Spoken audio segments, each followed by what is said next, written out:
And I think that is the mentality I've always gone with. I said, what weird thing are you doing today that's going to be normal in 5 years? This today is one of the UAE's most successful entrepreneurs. He's the founder and CEO of Sukkar.com. He has established SellAnyCar.com and SellAnyHome.com. Saygin Yalcin. I can tell you one of the biggest mistakes entrepreneurs are doing is expanding too fast, especially geographically.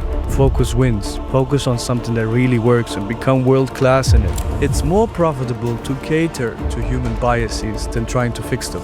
Marketeers will call it branding. I call it BS. Laws change overnight, but mentality takes a decade or even a generation. And you did over 500k in the first month. Yes, 550 approximately, yeah. How the hell do you do that the first month? Well, it was actually... What's up, guys, and welcome back to First Things First. Very special guest today, Saygin Yalcin. Yes. Did I get that right? Yes. Thank you very much for coming on. Thank you. It only took you 3 tries. I'm surprised. I've been here for 4.5 years, and this is the first time we've met each other. So I don't know how that's happened, but I'm glad it's finally happened today. Finally, yes. Yeah. Dubai is a small, big world. Yes. Right. So if you have a close circle, then probably you only see those people. Mm-hmm. But then you figure out, actually, you know almost everybody through another person. Yeah. So if you want to keep it small, it is small, but you can make it, your city and knowing everybody. How do you deal with it? From being here since, what did you say, 2009? Yes. So the connections you made, the network that you built, like, I'm sure you're getting bombarded like almost every day from people who want to go for a coffee, get your advice, or maybe go into business with them. How are you filtering and saying yes to certain people and just politely declining these offers? It wasn't evolution, so I understand the people who want to network, especially when you come to a new place. And that's what I did also. I went to conferences. I met everybody I could meet. I was a LinkedIn zombie, right? I was like writing everybody, hey, can we meet? I have this idea. What this opportunity? Can we work together? And then once you kind of get going on your business, you start focusing only on the business and only on the people that kind of push you forward. Mm-hmm. And I always say, if you end up with people in your circle and those are the people that you are paying and you have nobody else in your circle, then you start worrying a bit. Because that's what happened. So I was very open, then I was very closed, and I only looked at around my circle and everybody was somebody I was paying. So these were your staff? My staff, yeah, pretty much. And I avoided everybody else, except obviously my family. But then I realized that's not optimal. So then I started cherry picking some valuable people I don't want to lose because I was just too focused on business. Mm-hmm. So it is a balance, right? You don't want to have too much of an open network, so you kind of get distracted. But you also don't want to be too close, and you end up with people you're paying.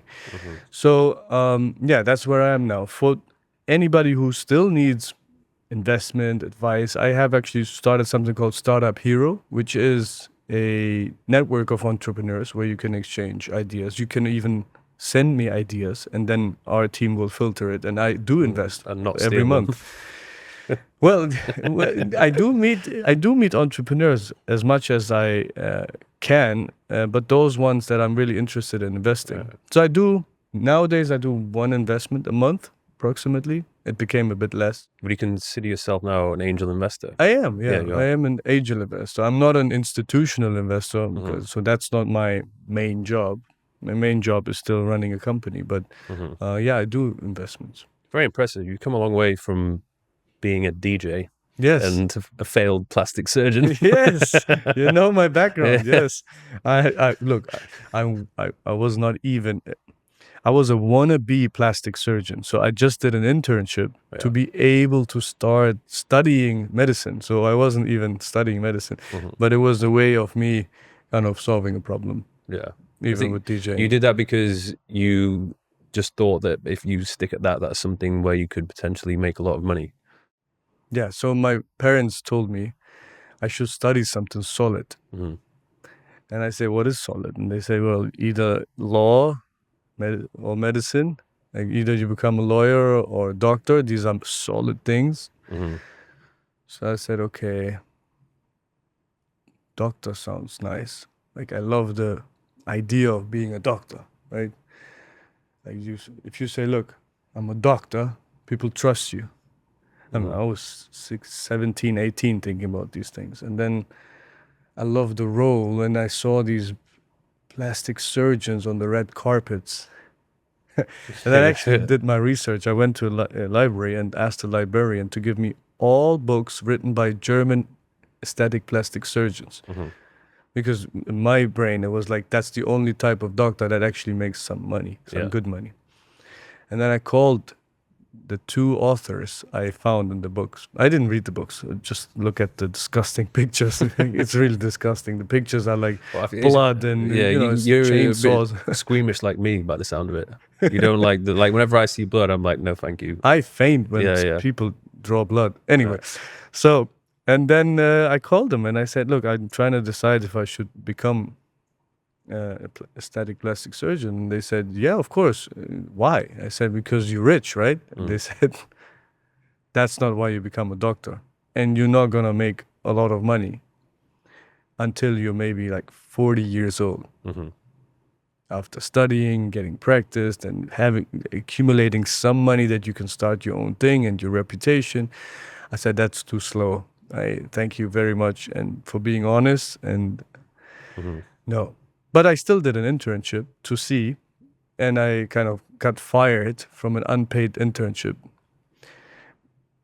because I couldn't see blood. I mean, that's hard, right? How do you get fired from while not being paid? But yeah, it was something that I really did not enjoy, but I loved the role. And I always say you have to love the job, not the role. Because usually the role is very selective moments people see. Like the entrepreneur who is super rich and kind of chills on his yacht. That's a very rare moment. It's a very rare occasion. Only 4 in a million companies become unicorns, or in the US. And unicorn by definition is a private $1 billion business, right? Valued at $1 billion business. I mean, that's what people think. Oh, this guy made it. But it's so rare.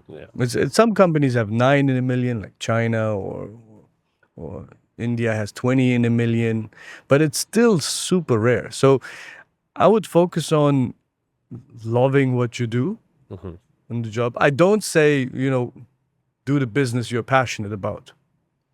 Like if you love fashion, just go and build a fashion brand. I don't say that. Because then you'll end up just trying to enjoy the work that you're doing, and you will figure out that there are so many people who love fashion and they all would love to do fashion, have a fashion boutique. I've got a clothing brand, and it's hard work. I'll tell you, because you have competitors that don't want to make money. They're willing to lose money as long as it's fun. And same with DJing. I was a DJ. I was horrible as a competitor because I just said, as long as I get free drinks, it's partying with friends and I play music. It's fun. Imagine I would have to live off that. Then you're a DJ, you have to pay rent. And you say, look, this guy does it for almost free when I started. And I am demanding maybe like $1,000 a night. That's unfair, especially with technology coming in later on.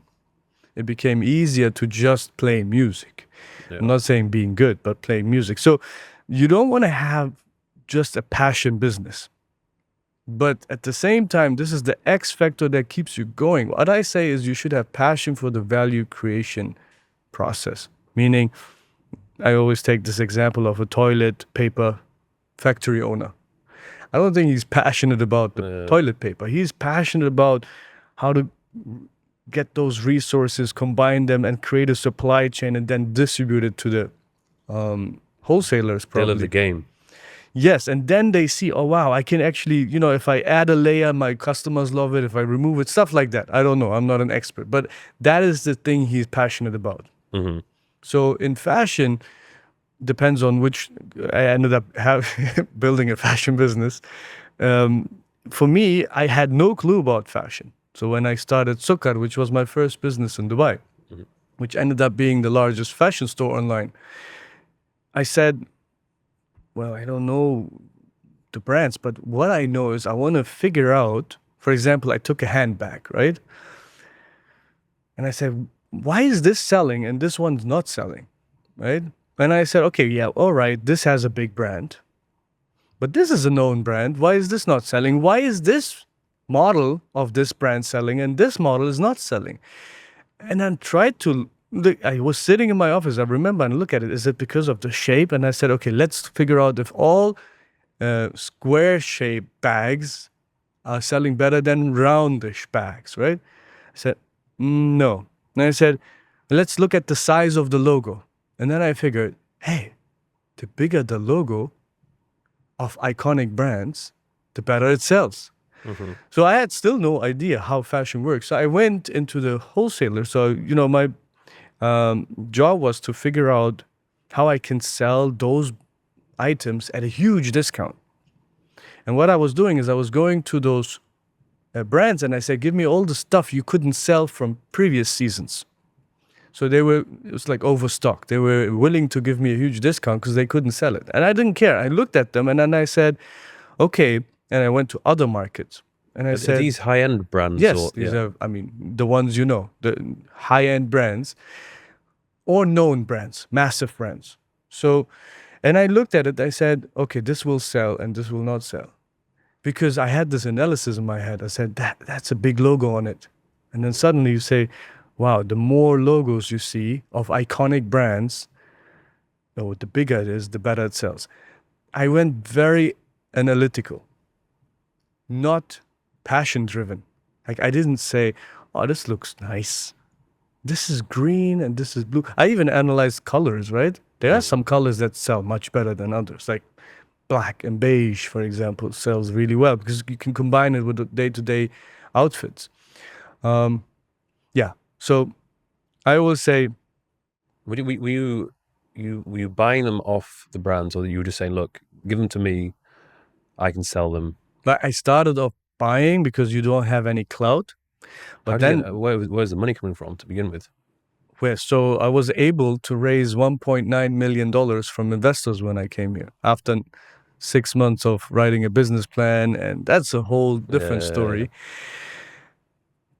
So, but as you correctly say, it's very hard to do that. So I was able to spend maybe $20,000 and buy 100 items or maybe less. But then later on, I was able to sell so many items that I could go back to the brands and say, actually, I don't want to buy it. I just want to reserve them. Can you just, keep them reserved for me for 48 hours? Because I was running campaigns. I didn't put them on a website and just wait. I said, you have 48 hours. Or actually, the campaigns were running 24 hours where you can buy. And if you don't buy within those 24 hours, it's gone. Where were you running these campaigns? Online, on our website. So people were logging in. It's a members-only shop. So it was like flash offers? Yes, it was flash sales. Yeah. And that was flash sales because I couldn't have the brands wait for too long. Yeah. And then with even more clout, so actually we created an alliance at one point of time where we were selling 14 million items a year in the whole alliance. It's not only our shop, but shops around the world. And I was kind of leading that alliance. And I said, hey, let's put our cloud together and then talk to the brands. Mm-hmm. So with this much selling power, you could say, you know what, I don't only want to reserve them, I want you to ship them to me and I sell them. And then whatever I couldn't sell, I sell back. I send back to you at our cost. Why? Because this way I could ship faster. And that was the first time in 2010, 11, when I felt people are losing patience. And you see this is a mega trend. There is this trend towards instant gratification. People don't want to wait. We were shipping within 3 to 4 weeks. Then we said, oh, that's way too long. Let's do a week. Let's do 3 days. And nowadays we do same day. Some people say half an hour. Yeah. So where is this going? It is really going towards people want cheap stuff. That has never changed. People want cheap stuff fast. That is getting faster and faster. So to summarize all of this, what always been doing was a 4 steps process. I said, I look at data, just raw data. And this raw data becomes information if you analyze it. And this information becomes knowledge. And with this knowledge, I build products. So if you think about the core of wealth creation is embedded knowledge into materials or code. So to solve a problem for customers. So once you have this product, which I believe is an embedded knowledge into a product or service, you start a process of data analysis, which basically tells you, the first step is descriptive. You say, what's going on? That's the first step. Data tells you what's going on. And the second step is you do something called diagnostic. You say, why is this happening? Once you understand why stuff happens, you then say, predictive. What will probably happen next? So once you understand what's going on and why it's happening, you can then predict and say, what will probably happen next? And the last step is prescriptive. What should happen next? And I think what has changed in the last decade is that AI nowadays allows us to not only tell us what's going on and why is this happening and what will probably happen next, but also what should happen. And once you have that moment, and I don't think it's far away, I think it's 2 years away, that people will feel that cognitive skill sets will be replaced by machines. Look, AI has been around since 1952. It's nothing new. But the first time we now feel it is because of these LLMs and generative models where we feel like, okay, this is getting closer to my skill sets. If you look at the Industrial Revolution, you will see that people were replaced by machines for their physical labor. It didn't make people poorer. It actually made us more productive and wealthier. So now is the first time we actually start replacing cognitive skill sets. And people are afraid of that. I see it's another tool. It is something that will make us more productive. It will change the skill sets we will require. So if you are doing repetitive stuff, if you are doing stuff that makes you less human, like for example, if you are insisting on working from home, where you say, well, the energy I conveyed in my meetings, the people I meet and have interactions with, is not really that important. I could actually replace it with video conferences. You will be the first ones that get replaced. Because you become literally less human. And the less human you become, the more AI can replace you. Humans have something that machines will not replace. And it's clearly the energy we can convey, the creativity we have. Humans need much less energy to process something, right? So I would, if I had children and I would have to teach them what they should do and learn, I would make them focus on what makes them human. The type of creativity they have, the interactions they can have with other humans. You would be surprised how much the world will change when machines become customers. It sounds weird, but machines being the customer. Yes, and this, look, I'll tell you what that means. Today we already have machines that are customers, like product bound. What that means is your printer reorders ink. Your printer is the customer. Actually, in this case, it's the transaction decision maker.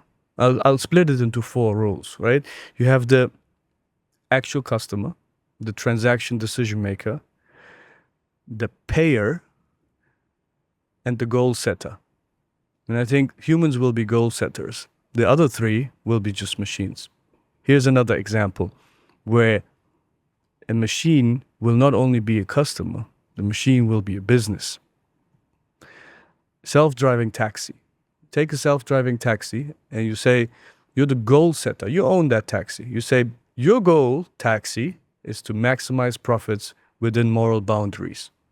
That's the goal you set. Now, the three other rules are customer, payer, transaction decision maker. That's what the taxi will do. So taxi will pick up customers, drive around. When it needs to recharge, it goes and recharges, pays for the charging station. It has a puncture, it goes to a garage, pays for that because it has a budget. You set the goal. You set maximize profits within moral boundaries. So it knows when to buy stuff and it becomes a customer for the charging station, for the garage, so on. Today, take a baby ordering something. Baby needs diapers. So who's the customer? Customer is the baby. The payer maybe is the father. The transaction decision maker maybe is the mother. The goal setter maybe is the parent setting, my child should feel well. We already have that. So if you think about babies, think about how AI also could be a customer without actually doing the other three things, setting the goals, paying, or even deciding on the transactions. So yeah, the future is exciting. You generally optimistic for AI? Because I know in social media these days there's a lot of people who are almost, it seems like fear-mongering. But it seems quite realistic because if this does advance and it's unregulated, then there are going to be certain people and organizations who are going to take advantage of it. Yes, I am optimistic. And I'll tell you a few things. So capitalism fails without moral boundaries, right? Think about this scenario. If you have an uncontrolled capitalist society, you will have faster pizza delivery than ambulance showing up. But if you have a too controlled way of looking at making money or serving your society, then you might end up being too social and you work in a country that charges 40% income tax, which basically means you work for the government till May. Mm-hmm. So the first 5 months of your work purely goes to the government, and then they serve its people. So it has to have boundaries. Capitalism was the only system we ever had that made poor people rich. But it fails if it's not controlled. In the same way with AI. Think about this. Wealth creation happens with labor and its productivity. So before we had a lot of productivity tools, we were using physical labor, right? Now, when you would just maximize a nation's wealth by increasing labor, meaning giving everybody a job, then you would go to a construction site and see an excavator and say, remove that excavator and use spoons. So more people will have jobs. But that's not how we want to see the world. Obviously, we don't want to give everybody a job at doing stuff that could have been done by tools. Now, if you see that, you will understand the value of productivity of labor. So we will continue to have labor, and we will have productivity tools that leverage labor and actually make it more effective. So AI is another tool. Now, if you are the guy who produces spoons in this example, or you were the expert in using spoons for excavating sand, then you might have to retrain yourself. Those are the people who are afraid. I say don't be afraid, just embrace the new tools. What advice would you give them in terms of what skills to learn? those that can be replaced? I mean, there's so many. As I said, The ones that are involved in creativity. Something that might be interesting in terms of this podcast is, I said, if you are in marketing, for example, or if you're running a business for that matter, I've held a controversial opinion for years now, actually, to be exact, since 2016, when I actually started doing social media. I said marketing is a race to the bottom. If you start paying for marketing on these online auction platforms, I mean, all the ones like Facebook, Google, then you will end up just paying as much as you can until you have no more margin left. Because your competitors will outbid you to a point where the winner of the traffic will be the company that is willing to lose most money for the longest period of time. Because the platforms, they maximize their own profits and they will not say no to somebody bidding more. So the skill set I would look at is, how do you move away companies from marketing to content creation?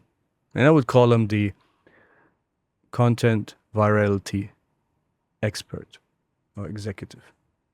Now think about this.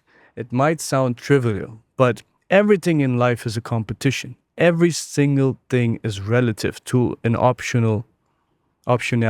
Every decision you take has an alternative. In business, we call this opportunity cost. But in life, you can call this the sperm race. The genes have to compete to actually exist. Even on social media, this post that is shown is competing for screen time and screen real estate. How do you become an expert in that? How do you make sure that you get most screen time and most screen real estate? And that is not marketing. People pay to not see marketing. How much more of a proof do we need that people hate marketing? Yeah, we can pay to, it's like YouTube Premium. Exactly. I literally pay for that because I don't want to see any ads when I'm watching So videos. how can companies still rely on paying for marketing campaigns if people told you, I mean, that I can, saying that I don't like marketing is one thing. Paying to not see it is another thing. So people hate marketing. People hate ads. There's so few companies that are able to be known, to build a brand without paying for traffic.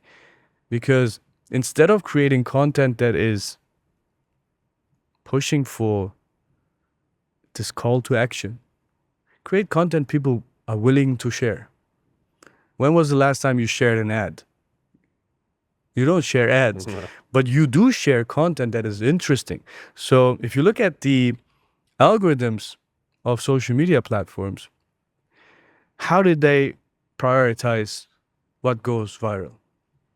The number one thing is what people save, because that's a guaranteed view another time, pretty much. It's so important that you save it. It increases the likelihood that you would share it. So the share is the second most important. And then you have comments, which kind of increases engagement, and then likes. You will see that's the priority, because again, the more you share it, the more valuable the content is. Now let's backwards engineer this, and you will see I need people that know how to create valuable content. I have a question for you guys. Do you take supplements? And if you do you really know what supplements you should be taking? You see, this is a problem I had for years. I would walk into a supplement store, I would buy loads of random bottles of supplements and just pop pills every day, hoping for the best. But in reality, I had no idea whether or not I should be consuming these supplements. That is where Bionic came into the picture and solved that problem. You see, I've been working with Bionic for the past couple of years, and since 2021, I've been getting my blood work done with them every 3 to 4 months. And based on that blood work, they send it off to get analyzed, and then they put together a very specific customized formula for me, which will last me for 3 to 4 months until I get my next blood work done. And honestly, it's been an absolute game changer for me. They also offer another product called Bionic Go, where all you need to do is go onto the website, fill in questionnaire, and then based on that questionnaire, they can give you your customized supplements. So if that sounds like something that would be of interest, which I highly recommend, go onto the website, bionic.com, and you can use the link in my description to get a nice little discount on your first order. Do you think every CEO and founder needs to have a presence now on social media? Not only a presence, I think it is very much so. When in 2010, I was talking to the fashion brands and I said, fashion is moving online. And they told me, how is that going to happen? You have sizing, people want to feel it, people want the brand, and luxury does not belong online. And especially no discounts. I said, if the times you're living in make you angry, if you complain about the times you live in, your times are over. And it wasn't even my quote. It was a Coco Chanel quote, I guess. Mm-hmm. It was so interesting because I was talking to the fashion industry. It was a conference. Now, today, you'll see everybody's online. Back then, they didn't have a website. Most of them just have coming soon or just a logo. Today, it's quite normal to order fashion online. It's just nothing that sounds weird. And I think that is the mentality I've always gone with. I said, what weird thing are you doing today that's going to be normal in 5 years? Mm-hmm. Right? So it is not only being present. It's not only community management. We used to have social media community managers 15 years ago, answer comments on Facebook. That's not social media. Social media is now creating content that people want to share with their friends. And then it creates brand awareness. Mm-hmm. That skill set is totally missing. I would love to have more people around me that understand what people want to see, because the world has moved online. Interesting stuff still happens offline mostly. We want to kind of create a skill set that moves that online. I always say laws change overnight, but mentality takes a decade or even a generation of 25 years to change. Don't be too early. Like I always say, being too early or being too late both means being wrong. But we are now exactly at the moment where this skill set is needed. It's going to be less marketing and more content creation. You've been in the game for a while now. Yeah, it's been. I mean, you got your Instagram following. You have a YouTube channel as well. Yeah. Yeah. I have over 1 million followers on YouTube and on Instagram. I think in total a couple million or more. But it pays off, because I would have wanted you to come on the podcast regardless because of the things which you've achieved. But I'm more incentivized to want to speak to you because you also have that following behind you as well, which you just have more of a presence online. yes, the presence is important. The number of followers is losing value.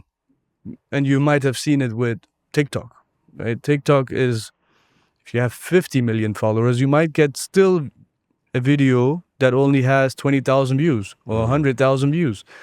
Because, again, it's the quality of the content that is getting valued. Yeah. And the number of followers is a result of that. I consider it a vanity metric at one point of time. Yeah. I mean, Snapchat was too early to make it a vanity metric. Mm-hmm. Snapchat never revealed it. You remember those times where they say you didn't know how many followers this person has. But it was too early. People were considering this as a status symbol. They use it as signaling, and they still do. But it's losing value. That's why people are switching off all the likes now, because they have the ratio is so off with like the content which they're posting, because it's just not reaching people like it used to. And even I've noticed it myself. I'm like, damn, like the things which used to work for me in the past, like it's not cutting it anymore. Like Yes. you just got to keep stepping your game up. And like you said, I think something which I've not really been thinking about is the content which I'm creating something which people are going to want to share with others. And that's definitely something which I'm going to think about moving forward, for sure. Yes, and that's the ultimate. You have to make sure that you cater to the people's impatience. Mm-hmm. So they give you 3 seconds to hook them. Mm-hmm. Usually the first frame, if you see a lot of successful social media content creators, the first frame looks like, what the hell is going on? Yeah. Like you see a lot of colors, you see stuff that is interesting. You don't even know what's going on, but you get hooked. And then there's a promise, and the reveal is at the end. Mm-hmm. And if the reveal is really value adding to your life, you start sharing. Value could be humor. Value could be something interesting that you've learned. Value could be news that people should know, and so on. Mm-hmm. So yeah, there's a few rules, and I'm not saying I've mastered it. I just kind of observe. I happen to have a lot of social media influencers in my circle, and when I talk, I figure out that they intrinsically move towards that. Mm-hmm. Sometimes it creates ridiculous content because they only focus on kind of hooking people in the beginning, and then the video just doesn't make any sense. Yeah. But yeah, I consider this trying to trick the algorithm, but that's gonna get adjusted. And Going back to your first business when you moved here, you ended up selling that. Did Amazon acquire it in the end? So first of all, Sukkar, and we merged it with Souk.com, and that became the largest e-commerce group in the region. The UAE, just the UAE. No, we had Middle East. international, Middle East business. Yeah. And then Amazon ended up buying that group, yes. So at this point, I'm just trying to figure out what was going through your head in that position. No doubt you came into quite a bit of money. At that point, you clearly are not the type of person to be like, okay, yeah, I've made it. I'm just going to go and chill and enjoy life. Like immediately, you're already thinking about the next thing which you want to do. I actually had resigned from my active role, and I was president of Sukkar, vice president of Souk. I resigned and started Sell Any Car in 2013 already. Mm-hmm. I mean, my partners thought I was crazy because I was an advisory board member at the Canadian University. I was an academic lecturer.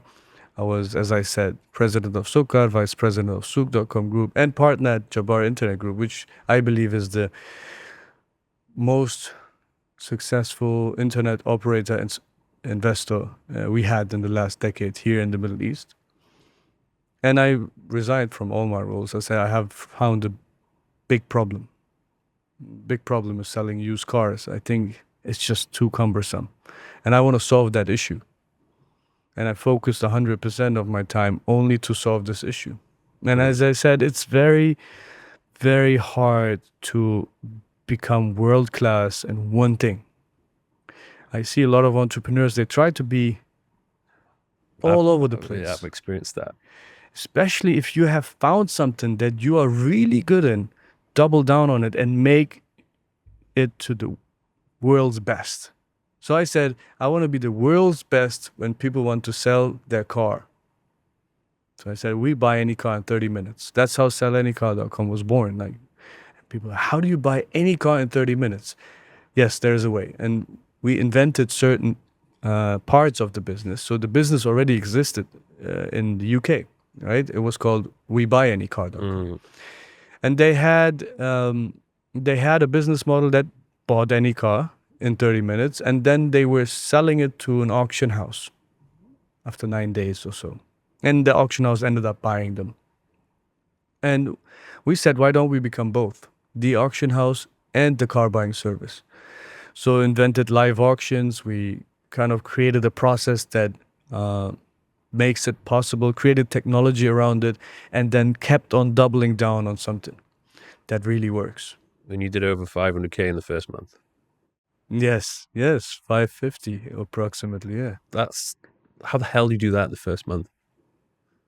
Well, it was actually scary because we created a bit of buzz before that. We went on back then, obviously. Did you have a social media following at that point? No, I didn't. Interesting. But we had newspapers, so I went out with a bold claim, right? We buy any car in 30 minutes, any car, damaged, financed, doesn't matter, any car. And then when people showed up, we needed money because I bought these cars, and then what? Right? We said then we will sell them to dealers. But even if you keep only 2 weeks of inventory, that could be $1 million. You have to buy the cars and then you have to sell them until you get paid. So I observed my first 5 team members. I said, guys, how are we going to do this? They said, don't worry. I already sold the car. I said, how did you do this? Well, I called my dealer friends. And I called another one, and I WhatsApped them, and I actually asked around. And I said, you know what you just did? I said, no. I said, you did an auction. He said, what's that? I said, an auction is where you compare competing bids. You give it to the highest bidder. Give it to the highest bidder. And then you deduct your margin, could be like 2%, and then you pay your seller. Were these first 5 people that you employed, did you hire them because you already knew they had existing connections? Yes, with I think the dealerships? first 5 they had domain knowledge, but it's very important to move away from that quickly because they are contaminated by the things that have been working in the past. Yeah, because I didn't go into this business saying how does stuff work. I said how should stuff work. But then I realized, oh, these guys were doing something that was really favorable for my working capital.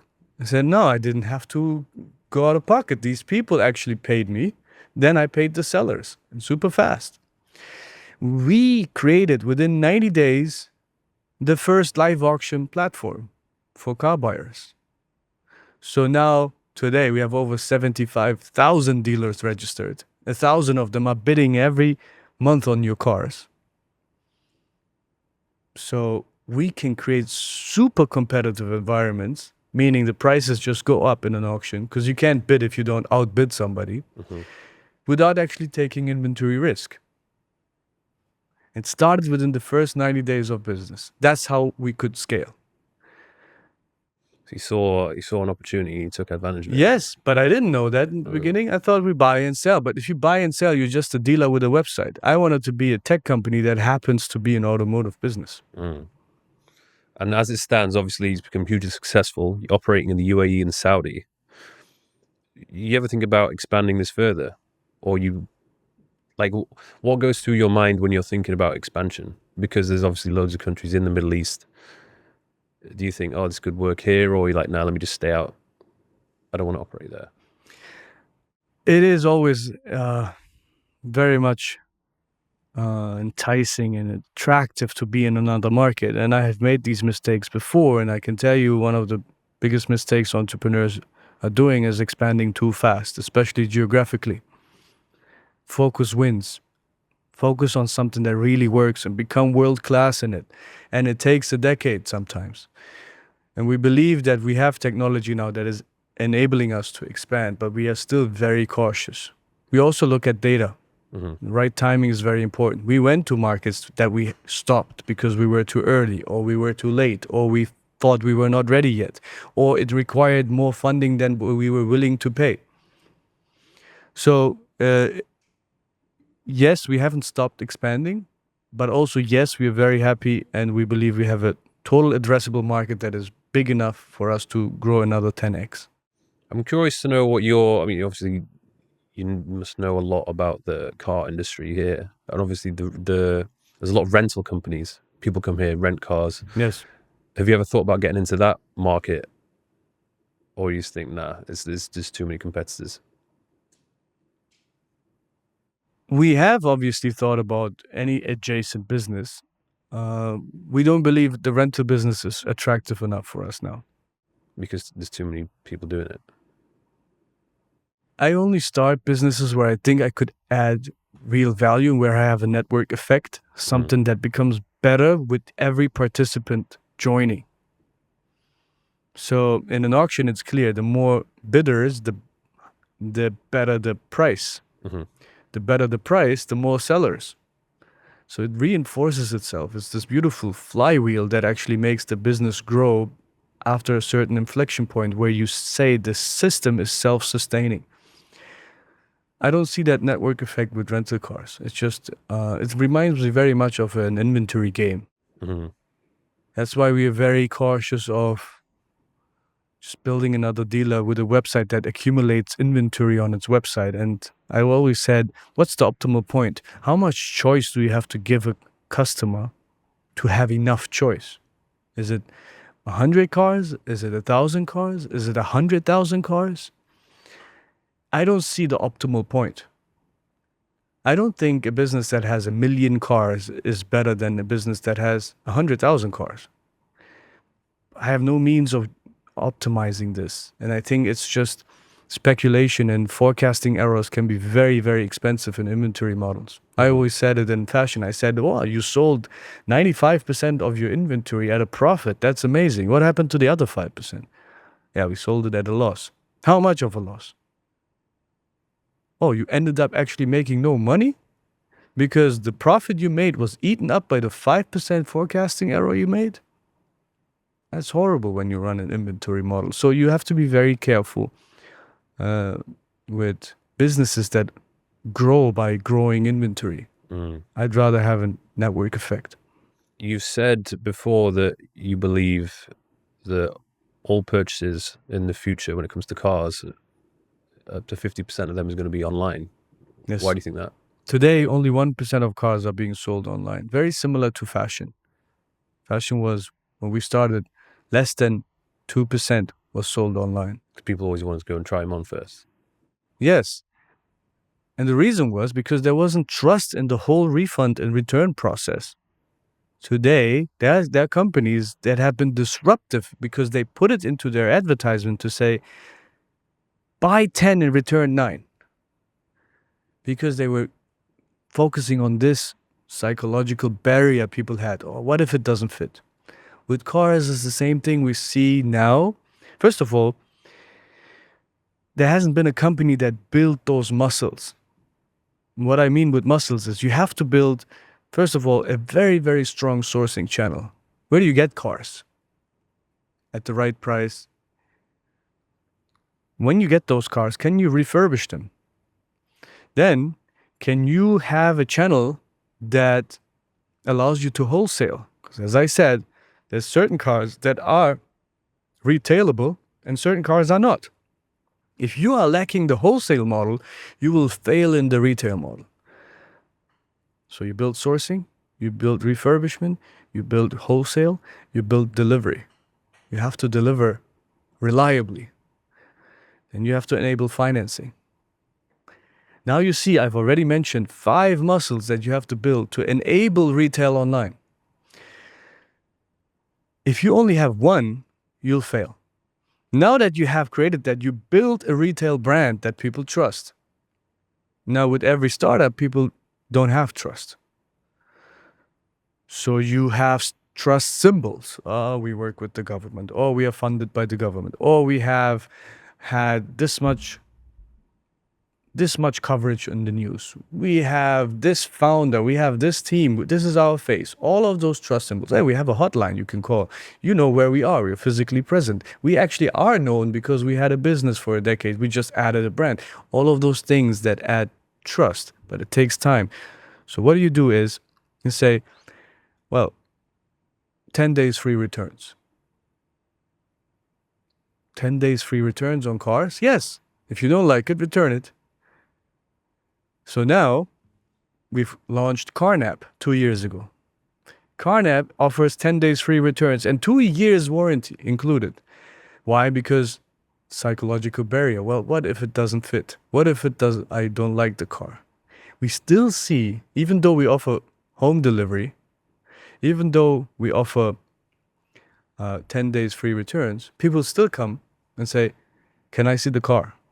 Of course you can see the car. But we have an inspection report, and here are the pictures. And you know this car because it's on the road. But what do you want? You want to see you want to touch it. And they literally come and touch the steering wheel, hit the tires. It's like, oh, it's working. Yeah. That's good. What did you just do? Yeah. We inspected it. This is our core competency of inspecting cars. But you will die on this hill because it's more profitable to cater to human biases than trying to fix them. Yeah. I could say, no viewing. Why do you need viewing? Just take the car and return it if you don't like it for free. No.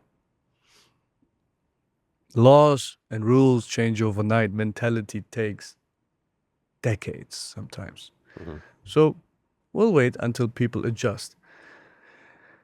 Yeah. When did you launch that? 2 years ago. And how's it been so far? Carnap has turned profitable in its second year, which is amazing. And it is something where we really put all our knowledge that has compounded in the last decade into this business. Carnap is not a startup as you would think of it. As I said, products and services are materials and services with embedded knowledge. So Carnap has this value creation process behind it, because it was already what we have learned and what we have built as muscles. Now you can get pre-approved super fast online for your financing. We delivered 95% of our cars are delivered by our own fleet. We have storage facilities. We can refurbish cars. I mean, and we know how to buy cars. That's what we've been doing for a decade now. So, okay, I'm looking to, first of all, sell my car and buy a new car in a couple of months' time. Yes. So I could go onto Carnab, search the car that I want, and that's going to give me access to basically all the models of that car, new and used, in the region. Used. Carnap is focusing on used cars now. So what it will also do is, if you go to carnap.com and you value your car, because we have the largest valuation engine for cars in the Middle East. Like we have every car that you can valuate with an accuracy rate of 95 to 99%. So what we'll do is, you go there and say, I have this car. Sell Any Car will guarantee to buy this car. And all the prices on Carnap will be shown after your trade-in value. So basically, you will see a car will cost you $1,000 because we already put in the value of your existing car as a trade-in. So you can activate a filter that shows you the prices after you gave us your old car.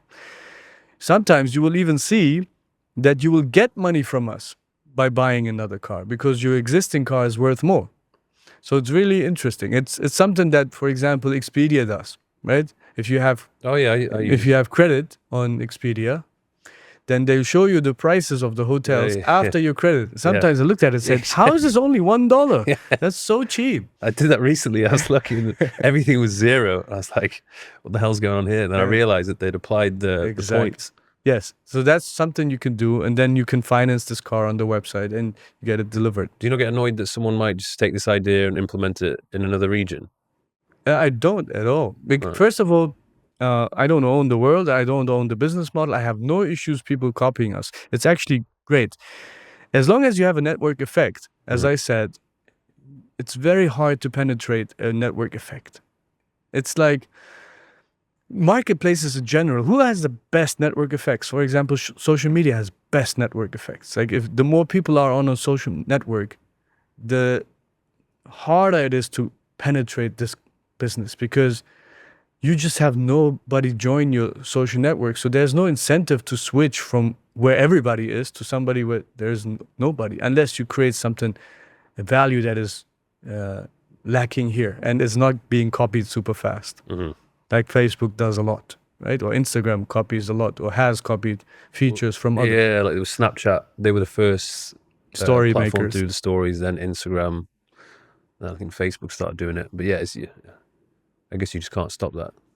Yes, so I have no issues with that. Only what I have issues with is trademark infringement, stuff like that. If you kind of, if we are sellanycar.com and you call yourself something, Well, sellanycar.com, it's too similar. In the UK, it was buyanycar.com. We buyanycar.com in Yeah. the UK, yes. So That's a were they great example. annoyed? No, not that- at all. I actually talked to the founder because trademarks are territorial. So you can't register a trademark, let's say in Zimbabwe, and have the whole world now for yourself. Yeah. No. Unless you are a famous brand.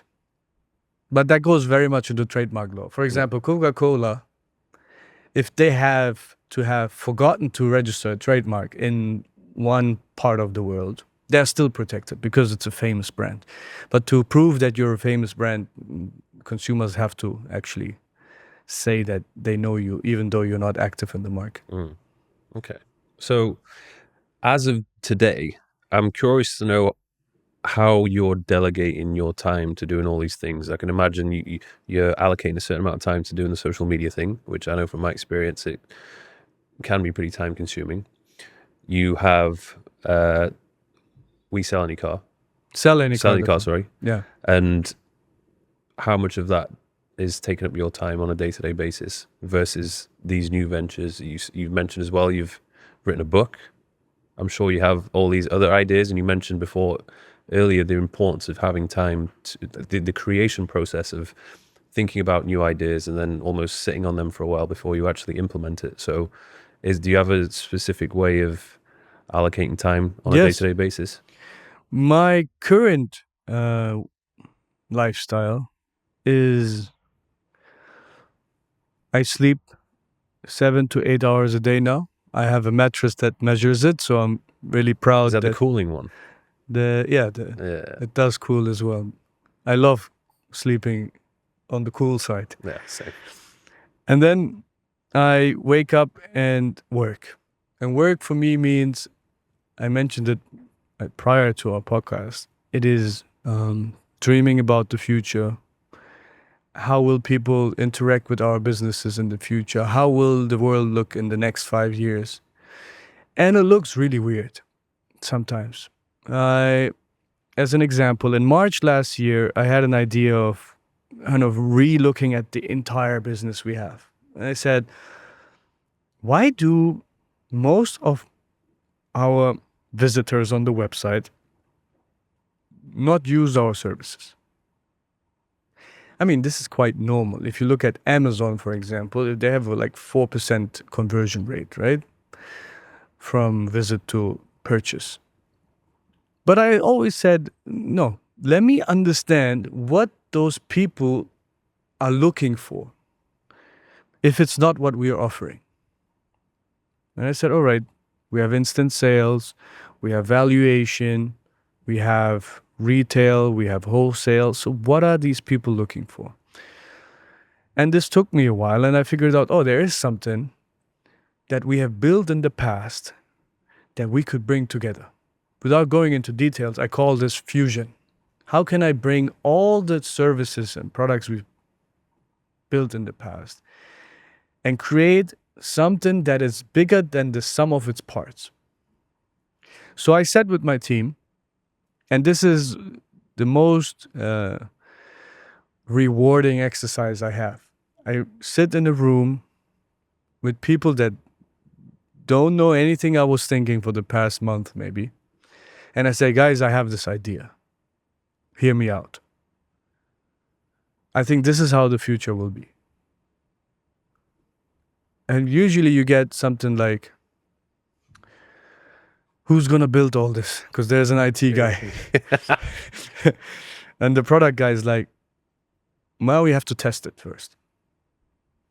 And then there's going to be the operational guy who says, so does that mean we're going to have to deliver 100 more cars there?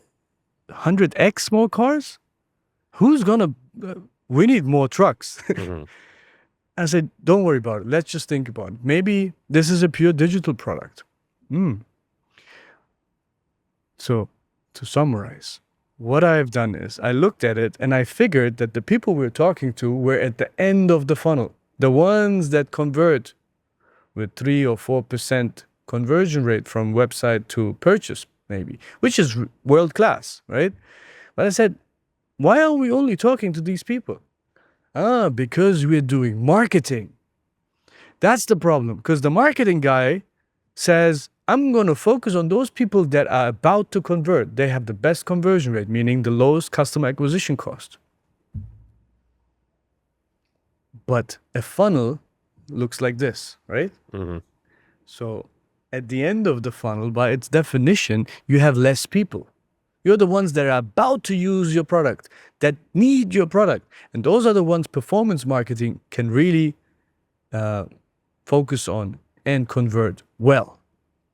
We don't have unlimited marketing budgets, so you have to focus on those ones that give you money fast and have a high likelihood of converting. I said, great, fine, but we have to move up the funnel, because the next stage is going to be some place where there are more people, but they're not really looking to use your product. They're just exploring. They might just, think about buying or selling a car, but not necessarily now. Those ones are way more.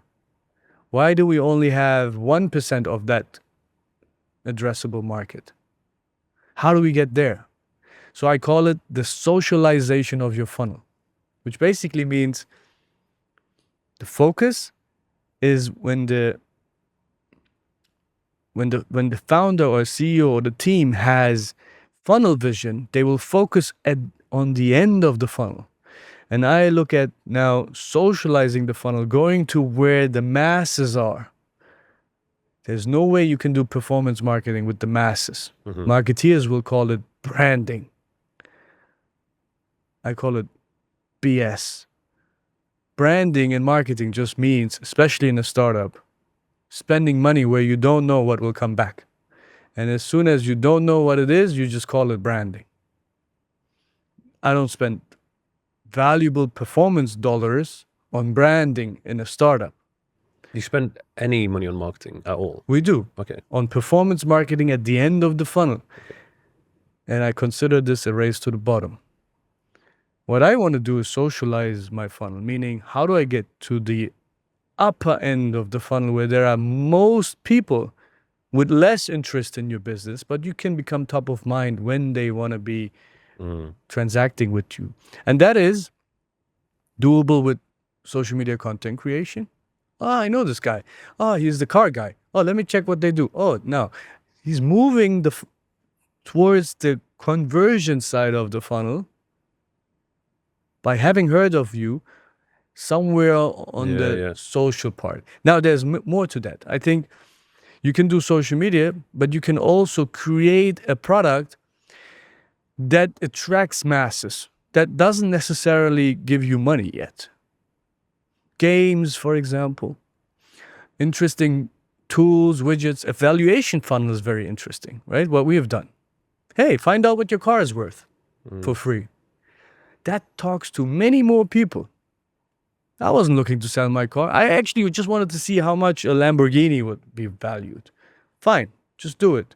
You give us your contact details, and in the future, if you think about selling your car, here we are. You build in a massive email list whilst you do that. Yeah, emails. Nowadays, I think email is dead or kind of very hard to convert. It's been fully spammed. I think we're moving towards more towards messaging in the day-to-day apps like WhatsApp and so on. I think WhatsApp is going to be very restrictive in the near future with how businesses can interact with consumers on WhatsApp.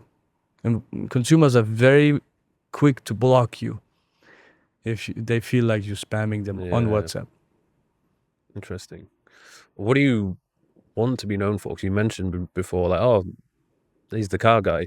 Do you want to be known as the car guy, or do you have like this idea in your head of what you would want to be known for now and in the future?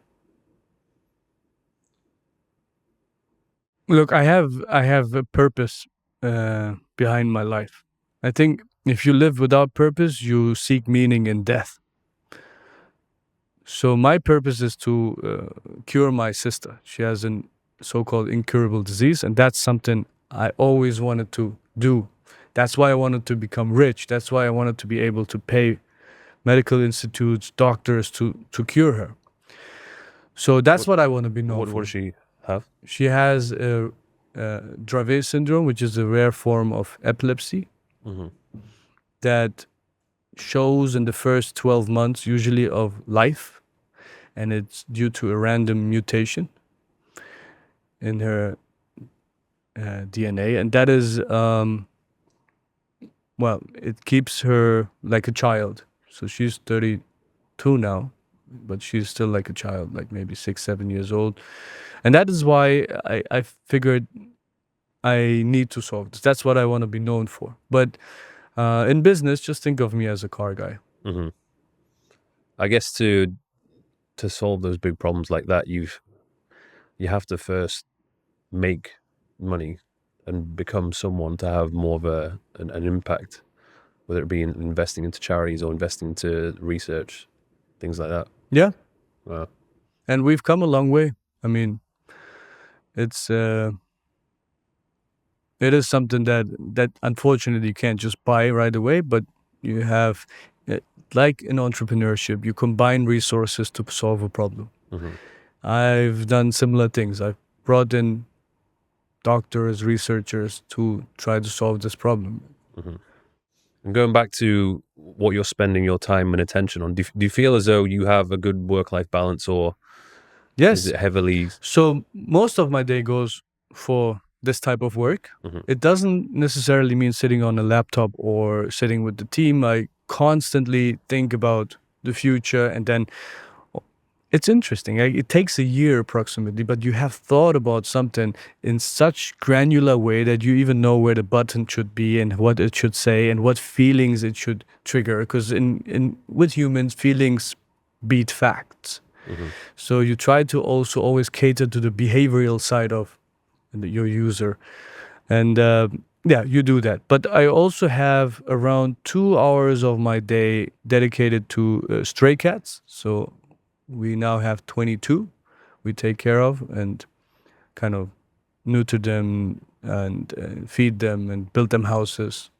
That's what I do. I had no idea about that. Yeah, I do that. Yeah. What I really like here, they have some of the cat cafes where they have like rescued cats, and then obviously they charge people to come in, have a Yeah. coffee, whatever. You can pet the cats, and then that kind of pays the food for the cats, and Yeah, it's really nice. yeah, as long as the cats are not kind of feeling trapped or being commercialized, that's fine. I don't commercialize it. I just pay it myself. It is very rewarding. 'Cause they're very grateful. I also have two home cats. They are way more spoiled. They don't need my attention, but those stray cats, they're actually very grateful. You've mentioned before that the biggest win is to overcome your own mind's doubts and excuses.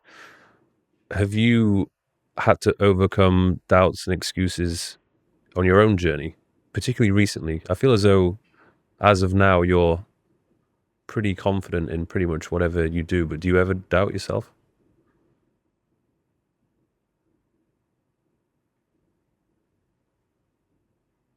Yes.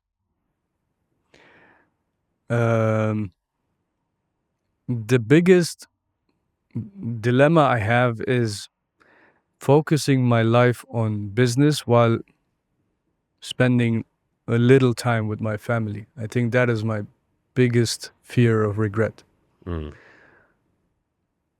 That's something I think I'm a failure in that part. It's always in me. I say, how can I get closer to my family and spend more time with them? Stop ignoring the fact that time is limited. Are they here or are they in Germany? They are in Germany. So that is something that,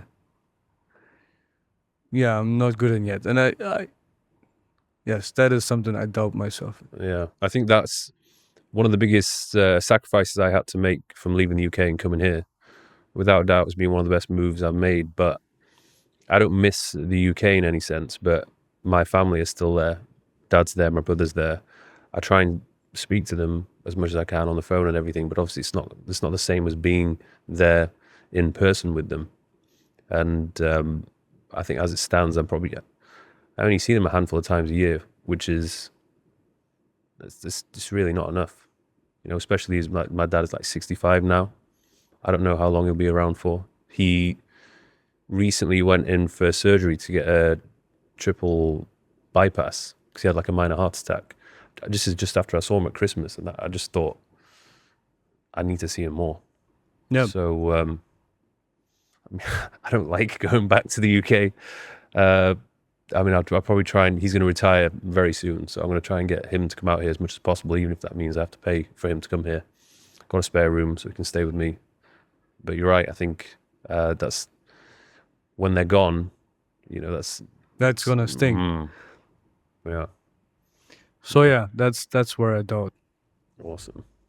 Well, thank you very much. I appreciate your time. If people want to find you, where can they find you on socials? My name, Saygin Yalcin. I'm everywhere. Awesome. Thank you very much. Thank you, Mike. Thank you.